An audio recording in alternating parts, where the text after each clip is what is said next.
అసలు ఆ ఎలివేషన్స్ ఏందో ప్రతి ఒక్కడు కూడా అరే ఓజీ ఏందో తెలుసా, అరే అదేందో తెలుసా, ఇదేందో తెలుసా అని అమ్మ తలకాయ నొప్పి వస్తుంది. నమస్తే మామ, ఇప్పుడే నేను ఓజీ సినిమా చూసి వచ్చిన. ఇంకా ఒక్క ముక్కల రివ్యూ చెప్పాలి ఎట్లుందంటే బాలేదు, యావరేజ్, ఈ యొక్క మీటర్లో మధ్యలో ఉంటుంది అనమాట. Just okay. ఈ సినిమాలో ఇప్పుడు పాజిటివ్స్ అండ్ నెగిటివ్స్ మొత్తం మాట్లాడేసుకుందాం. ఫస్ట్ ఆఫ్ ఆల్ పాజిటివ్ అనమాట. First positive, title card excellent ఉంటుంది అనమాట.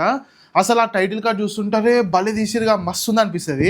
సెకండ్ బీజిఎం అనమాట. అసలు తమనన్న కొట్టిండు బీజిఎం, ఎక్సలెంట్ కొట్టిండు. థర్డ్ పాజిటివ్ వచ్చేసరికి ఇంటర్వెల్ అనమాట. ఇంటర్వెల్ ఒక థింగ్ ఉంటుంది, ఫైట్ థింగ్, క్రేజీ, మస్తు మజా అనిపిస్తుంది. అంతే, ఇవి తప్ప పాజిటివ్ అయితే ఇంకా ఏం లేవు. ఇప్పుడు నెగిటివ్స్కి అయితే వెళ్ళిపోదాము. ఫస్ట్ నెగిటివ్ ఏంటంటే story very thin story line అనమాట. ఇంత ఉంటుంది, అసలు స్టోరీ ఉందా అసలు దీంట్లో అనిపిస్తుంది అనమాట. అట్లుంటది ఆ story. Second one dubbing and lip sync అనమాట. ఒక్కొక్కరు ఒక్కొక్క భాషలు మాట్లాడుతూ ఉంటారు, దానికి వాళ్ళు డబ్బింగ్ ఏదో ఇచ్చేస్తూ ఉంటారు అనమాట. లైక్ తెలుగు వాళ్ళు తెలుగు డైలాగ్స్ మాట్లాడకుండా వేరే డైలాగ్స్ మాట్లాడుతూ ఉంటారు.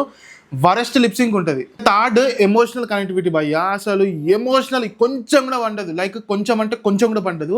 పిర్ర గిల్లి మరీ ఏడిపిద్దామని చూస్తారు, కనీసం ఏడుపు కాదు కదా, అసలు ఏం జరుగుతుందిరా భయ్య ఈడ అనిపిస్తుంది. ఫోర్త్ వన్ ఓవర్ ఎలివేషన్స్ అనమాట. ఓవర్ నాయన పక్కన ప్రతి ఒక్కరు డప్పు కొట్టేటోడే అనమాట.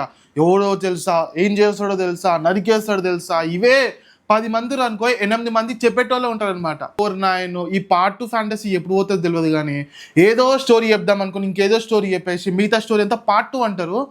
అక్కడనే పోయింది సగం సినిమా. సో ఇది గైస్ నాకు అనిపించింది. చాలా బిలో యావరేజ్ ఉంటుంది సినిమా అయితే. ఎక్స్పెక్టేషన్స్ తక్కువ పెట్టుకోండి. ఫ్యాన్స్కి అయితే పిచ్చి నచ్చుద్ది అనమాట. వాళ్ళకి ఎంజాయ్ చేసే సీన్స్ చాలా ఉంటాయి, ఎందుకంటే లాస్ట్ డికేడ్ నుంచి పవన్ కళ్యాణ్ గారు ఎంజాయ్ చేసే సీన్స్ కొన్ని లేవు, కానీ వీళ్ళకైతే ఇప్పుడు ప్రజెంట్ ఈ సినిమాలో ఉంటాయి. ఇక జనరల్ ఆడియన్స్ గురించి మాట్లాడుకుంటే, అంటే పవన్ కళ్యాణ్ గారికి నేను హేటర్ కాదు అలాగే లవర్ కాదు, జస్ట్ ఒక జనరల్ ఆడియన్స్. సినిమా చూస్తానికి వచ్చిన అంటే మీకు ఎక్కదు, అస్సలు ఎక్కదు. గైస్ ఇది మన రివ్యూ వస్తే లైక్ చేయండి. మీరు చూసుంటే మీ ఒపీనియన్ కూడా కామెంట్ చేయండి. అండ్ గైస్ మన వీడియోని లైక్ చేయండి, ఫాలో చేయండి, మీ ఫ్రెండ్స్ కూడా పంపించండి.